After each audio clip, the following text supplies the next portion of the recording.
Graça e paz, amados.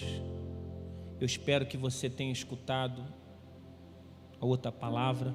A gente está sempre ministrando em séries, e eu comecei falando sobre Ana, sobre a dificuldade que Ana tinha de viver numa época onde a mulher não era muito valorizada, onde ela não era a única esposa, onde, além de não ser a única esposa, ela tinha um defeito, vamos dizer assim, de fabricação, ela era estéril. E para ficar pior, a sua concorrente era fértil e ainda implicava com ela. Mas mesmo ela passando por tantas coisas, sabe, por tantas dificuldades, ela criou espaço para o milagre, porque ela era estéril no seu corpo, porém não era no seu espírito. E ela abriu caminhos, ao invés dela reclamar com os vizinhos e com o marido e com a família, ela simplesmente se desafiava em crescer para Deus de uma forma assim sobrenatural, sobrenatural mesmo. Então, abra sua Bíblia, por favor, primeiro livro de Samuel 1, a gente vai começar hoje pelo versículo 12. Por favor, escute a outra ministração, que vai te abençoar muito, vai falar muito com você, e a gente aqui vai dar continuidade. Demorando ela a orar perante ao Senhor, Eli observava os movimentos dos seus lábios, porquanto Ana só com o coração falava, mas seus lábios se moviam, porém não se ouvia voz nenhuma. E por isso Eli teve por embriagada e disse: até quando tu estarás embriagada? Aparta-se desse vinho. Eu quero que você entenda que Ana está no momento que ela está orando muito a Deus. Vamos lembrar, ela estava chorando porque toda vez que ela ia para o templo, menina irritava ela. Teve uma época que ela ficou sem comer, de tamanha aflição. Seu marido dá uma demonstração de amor, passa um tempo, eles comem, eles vão para lá, mas quando ela chega na presença de Deus, ela se derrama totalmente, ela tem uma entrega total a Deus. E no meio daquilo tudo, um homem que já tinha perdido a visão a ofende profundamente. Você imagina uma mulher que já está passando por todo tipo de dificuldade, não reclama, agora vem o teste. Alguém olha para ela e fala: tu está doida, tu é bêbada, tu é uma louca, embriagada. Olha só, ela recebe uma ofensa direta. Mas sabe o que eu amo em Ana? É que ela não paralisa nas ofensas. Ela era tão transparente, ela estava tão convicta daquilo que ela tinha com Deus, que nenhuma ofensa ia acabar desmoralizando ela e tirando ela do lugar que Deus tinha para ela. Eu e você talvez ficaria muito chateado. Você imagina, você está passando por isso, você chega na igreja mais cedo, você monta tudo, você começa a tocar o seu violão. Eu já passei por isso, irmãos. Eu era novinho, tinha acabado de aprender a tocar, subi feliz. Quando eu subi, um líder de louvor olhou para mim e falou bem assim: desce que tu não está muito espiritual. Eu falei, nem sabia o que era isso. Eu falei, como assim? Às vezes nós somos julgados por coisas extremamente desnecessárias. Eli teve uma visão errada. Como ela estava orando e não tinha palavra, e ela só estava, ele falou: essa mulher está louca. Às vezes nós somos assim, a gente julga as pessoas sem saber o que elas estão passando. Minha esposa também já foi julgada. Minha esposa uma vez chegou numa igreja, ela estava chorando muito, ela estava muito quebrantada. Alguém sentou do lado dela e perguntou: o que o André fez contigo? Ela falou: sai daqui, ô perturbado, estou chorando na presença de Deus. Às vezes as pessoas julgam a gente, julgam que a gente tem muito dinheiro. Eu me lembro que teve uma época que o pessoal começou a falar, quando a gente começou a fazer a obra aqui, né? Ninguém nem sabia. Irmão, a gente tinha... Começamos com 12 pessoas, fizemos uma obra impossível. O pessoal começou a falar que a gente tinha muito dinheiro, a gente tem muito dinheiro e tal. Teve uma hora que eu falei: irmão, deixa eles falar que estão profetizando. Eles não conseguiam entender. As pessoas julgam, as pessoas olham o jeito do outro e julgam. E também tem pessoas que têm medo do futuro, têm medo das mudanças, e qualquer pessoa que se mostre diferente da sua realidade, simplesmente ataca. Você imagina que aqui vai nascer uma mulher que vai mudar a casa de Eli. Como assim, pastor? Mas não é Samuel que vai nascer? Não, aqui está nascendo uma nova mulher, porque aqui ela está passando por um teste. Até agora era uma mulher estéril, que estava vencendo por tudo, mas que já tinha uma promessa. Porque quando ela promete isso, essa Ana já é completamente diferente. Ela diz assim: Senhor, se o Senhor me der, eu vou devolver para ti. Quando ela acaba de falar isso, que ela já é uma mulher completamente diferente, que para mim o milagre dela começa naquele momento. Eu estou falando o milagre de uma profecia sendo gerada dentro dela, porque naquele momento ela já está conectada do que é devolver para Deus. Ela passa por um teste de uma ofensa. Você já pensou: Deus, eu comecei a orar agora, quando eu comecei a orar é que deu tudo errado. Eu não estava orando, Senhor. Quando eu comecei a orar, que tudo começou. Irmãos, no Brasil, nós acabamos de orar, pedindo a Deus mudança. O que está acontecendo? São mudanças. A gente pede a Deus para transformar a nação, mas quer que Deus transforme mantendo as mesmas coisas. Não, Deus vai mexer naquilo que é abalável, mas nós não seremos abalados. Ana, porém, ela não repreende ele, nem trata ele como ofensa. Ela troca a ofensa por uma palavra de respeito e de carinho. Olha o coração de Ana. Porém, Ana respondeu: não, Senhor meu, eu não sou mulher. Ela está dizendo assim: eu não sou mulher assim. Na verdade, olha o que ela fala: eu sou uma mulher atribulada de espírito, não bebi nem vinho, nem bebida forte, porém veio derramado a minha alma perante o Senhor. Cara, que mulher fantástica. Ela está sendo ofendida por alguém que era autoridade sobre ela, mas mesmo assim ela não reage, porque ela está convicta daquilo que ela está fazendo. Ela falando: não, eu estou aqui atribulada, mas eu estou derramando perante o Senhor. Eu não quero arrumar confusão com ninguém, eu não quero perturbar ninguém, eu estou aqui perante. É isso que eu sempre digo: se você sabe quem você é, não se defenda,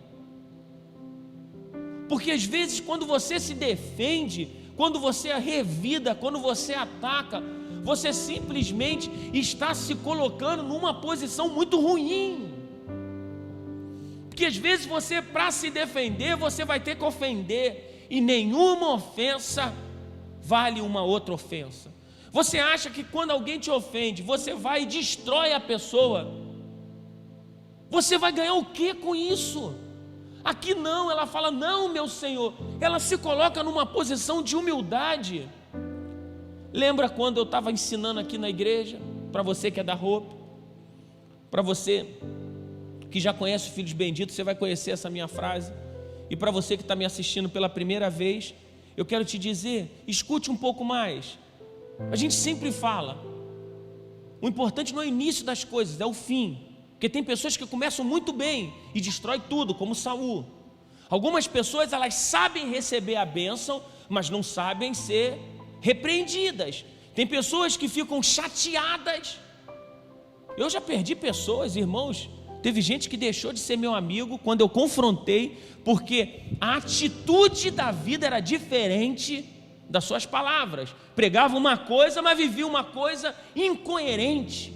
Existem pessoas que vão sempre se afastar da gente, simplesmente quando são confrontadas.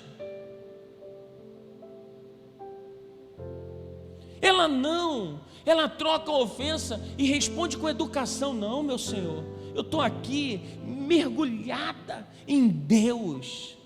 Eu estou aqui, escute uma coisa, se você estiver mergulhado em Deus, ninguém te ofende. A gente não se ofende quando a presença da glória está sobre nós. Se alguém te tira do controle, é uma prova que você é uma pessoa desequilibrada. A culpa é sua. Se você só sabe lidar com as situações do seu jeito e não do jeito do outro, tem alguma coisa errada, porque o mundo não é do seu jeito, somos diferentes, agimos e pensamos de forma diferente. Aí olha só, não tenha, pois, a tua serva como filha de Belial, porque pelo excesso da minha ansiedade e da minha aflição é que tenho falado até agora. Olha que mulher fantástica, eu repito, ela está falando, não me tenha como uma pessoa vil, uma pessoa errada, é porque eu confesso que eu estou ansiosa, eu confesso que eu ainda estou angustiada, e eu estou aqui procurando em Deus a minha resposta. Que lindo isso, que lindo quando alguém diz, olha, eu estou angustiado, eu estou com problema e eu preciso de uma resposta, e essa resposta precisa vir de Deus. Então ele respondeu: vai-te em paz, e o Deus de Israel te conceda a petição que fizeste.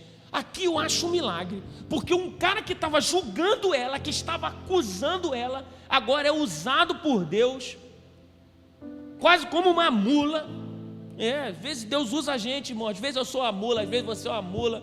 E vou te falar, às vezes você é uma mula empacada. Um cara que estava julgando ela, agora libera um decreto. Aí é que eu te conto um segredo. Quando a gente se submete às nossas autoridades, quando a gente não revida com ignorância, quando a gente não revida tratando mal, quando a gente simplesmente se submete e é educado até não responder, milagres acontecem. Se ela tivesse falado, já pensou se ela tivesse perturbador? Naquele momento você está perturbada, mulher. Que é? Está me xingando de quê? Está falando isso com o quê? Ela teria perdido. Você já pensou se ela pega alguma coisa e taca nele? Não. Ela, quando passa por esse momento, ela se coloca numa posição de tamanha sinceridade e devoção para Deus, que ele olha para ela e fala: minha filha, olha só, vai-te em paz, e que o Deus de Israel conceda a petição que lhe fizeste. E sabe o que ela disse? Acha a tua serva mercê diante de ti. E assim a mulher se foi seu caminho e comeu, e o semblante já não era mais triste. Olha só, alguém que estava acusando ela, a resposta branda desvia o furor. Ela recebe uma palavra de ânimo, e ela sai de lá com essa palavra tão impregnada dentro dela, escrita dentro dela, que sabe o que ela faz? Ela vai para casa e o seu semblante já não é mais o mesmo. Você sabe por que você continua perturbado desse jeito? Amargurado e ansioso, porque você não está deixando a fé entrar dentro do seu coração.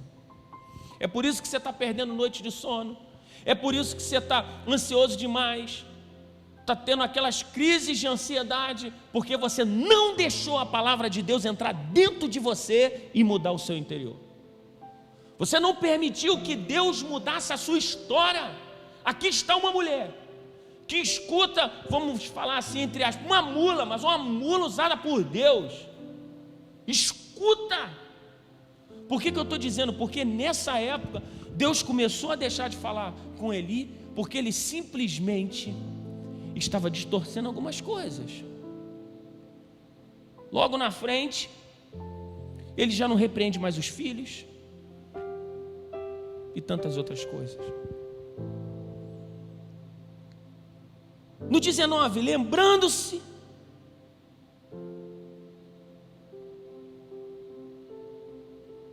olha só, vou ler com você. Levantando-se de madrugada e adoraram perante o Senhor, e voltaram, e chegando-se a Ramá, Eucana coabitou com Ana sua mulher, e lembrando-se dela o Senhor. Lembrando-se. Você imagina que nessa hora, a palavra que ela tanto guardou no seu coração, agora invade o seu interior, e o Senhor, lembrando dela, uau, a esterilidade desaparece. E ela concebeu, e passado o devido tempo, teve um filho e chamou de Samuel, pois dizia: do Senhor o pedi. Você imagina que ela sai de lá com um semblante diferente, ela se chega com o seu marido, e o Senhor se lembra e abençoa essa união, e a esterilidade dela desaparece, porque ela foi uma mulher que caminhou debaixo de fé, debaixo de propósito. Ela foi uma mulher que caminhou debaixo de obediência. Ela foi uma mulher que andou fiel àquilo que Deus tinha para ela. Tanto que quando ela concebe, ela é tão grata que ela chama de Samuel, pois dizia: do Senhor o pedi. E subiu Eucana, seu marido, e toda a sua casa para oferecer sacrifício anual e a cumprir seu voto. Porém Ana não subiu e disse ao seu marido: quando for o menino desmamado, levá-lo-ei para ser apresentado ao Senhor, para que fique lá para sempre. Meu Deus, aqui nessa hora eu posso dizer para você que Samuel já virou uma lenda, porque todo mundo sabia a história de Ana. Você imagina que Ana começa a curtir o seu filho, porque ela sabia que um dia ela ia ter que devolver para Deus, porque assim ela prometeu. Eu fico imaginando a criança crescendo e as pessoas perguntando: será que ela vai ter coragem de devolver para Deus? Será que ela vai entregar mesmo? Porque tem pessoas que prometem coisas para Deus, mas quando começa a primeira dificuldade, esquece da sua promessa. Aqui está ela falando: olha, eu não vou não, eu vou ficar com ele. Quando tiver um certo tempo, eu vou entregar para Deus. Uma vez eu pregando sobre essa palavra, eu disse assim: parece que Ana foi uma pessoa que abandonou seu filho, mas não foi. Ela entregou para quem ia cuidar melhor do que ela. Eu quero te dizer uma coisa: Deus cuida melhor do que você do seu ministério. Esses dias eu entreguei a roupa para Deus, porque eu não sou capaz de cuidar do meu povo, porque antes de ser meu povo é o povo de Deus. Eu tenho certeza que eu sou um homem falho e não vou conseguir conduzir a igreja sem a ajuda do Espírito Santo. Eu precisava entregar a igreja para Ele, de verdade, algo que já era dele. Aqui ela está dizendo: eu vou entregar para Deus e vai ficar com Ele para sempre. E respondeu Eucana, seu marido: faz o que melhor te agrade, fique até o desmame, e somente confirme o Senhor a sua palavra. Assim ficou a mulher e criou o filho ao peito, até que o desmamou. E havendo desmamado, levou consigo com um novilho de 3 anos, um elfa de farinha e um odre de vinho, e o apresentou à casa do Senhor a Siló. E era um menino ainda muito criança. Imolaram o novilho e trouxeram o menino a Eli. E ele disse a ela: Ah, meu Senhor, tão certo como vive, eu sou aquela mulher. Imolaram o novilho e trouxeram o menino a Eli. E ela disse: ah, meu Senhor, tão certo como vives, eu sou aquela mulher. Leia comigo.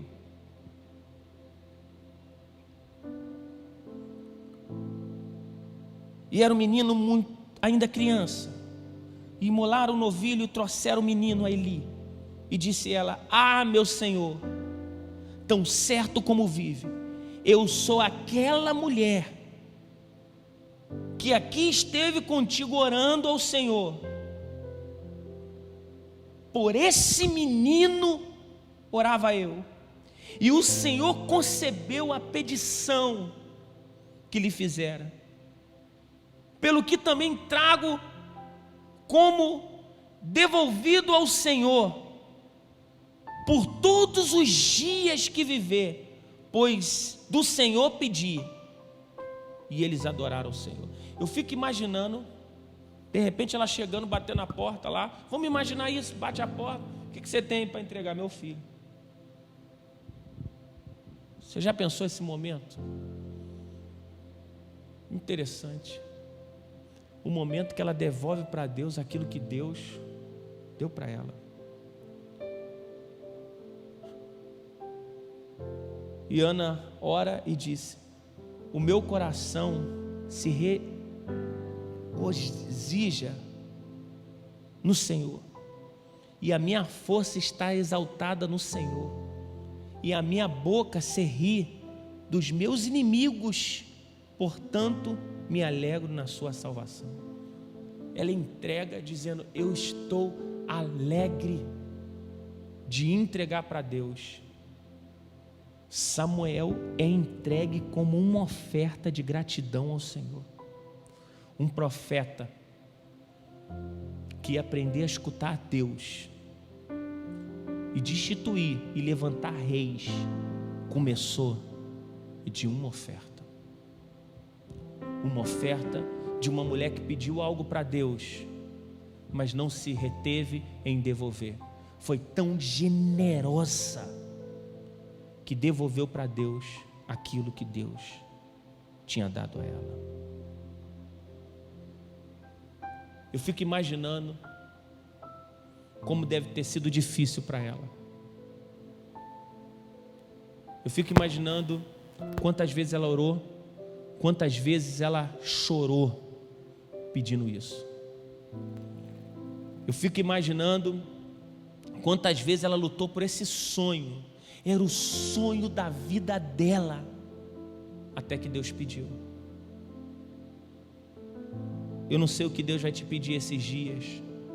Talvez que você fique calado, talvez que você cuide de alguém. Ontem eu estava vendo uma reportagem de enfermeiros que largaram a família para ficar cuidando de alguns idosos que são pessoas de risco absoluto. Estão dormindo dentro do hospital. Meu Deus, estão devolvendo em gratidão para as pessoas que talvez não tenham nada para dar para eles. Eu quero te fazer uma pergunta: será que você vai devolver tudo aquilo que Deus tem te dado com essa mesma alegria? Porque tem gente que dá algumas coisas de forma muito sufocada. Será que quando você for limpar a igreja, quando você for cuidar de alguma coisa, de botar uma cadeira, você vai cuidar dessas coisas cotidianas da igreja com um coração alegre ou chateado porque você se sente sufocado e obrigado a fazer? Irmãos, eu já dormi em lugares terríveis. Eu me lembro uma vez que Deus me deu uma grande lição. Eu viajei para um lugar e quando eu cheguei lá, a casa era muito ruim. Eu levei 20 pessoas na minha equipe. Eu sempre disse que eu queria pregar nas nações, só que eu cheguei lá, irmãos, eles estavam trabalhando com, acho que alumínio, alguma coisa no andar de cima. Então um cheiro de alumínio me detonava. Eu sou alérgico a alguns cheiros. E eles separaram um bom quarto para mim, mas não dava para me dormir. E eu disse, olha, eu não posso ficar nessa casa porque eu vou passar mal. E na hora que eu estava indo embora, Deus falou, você vai ficar nessa casa. E o único quarto que tinha era um quarto que não tinha cama, não tinha absolutamente nada. Eu tinha levado um casal de pastores, eu tinha levado uma equipe, como eu falei, 20 pessoas.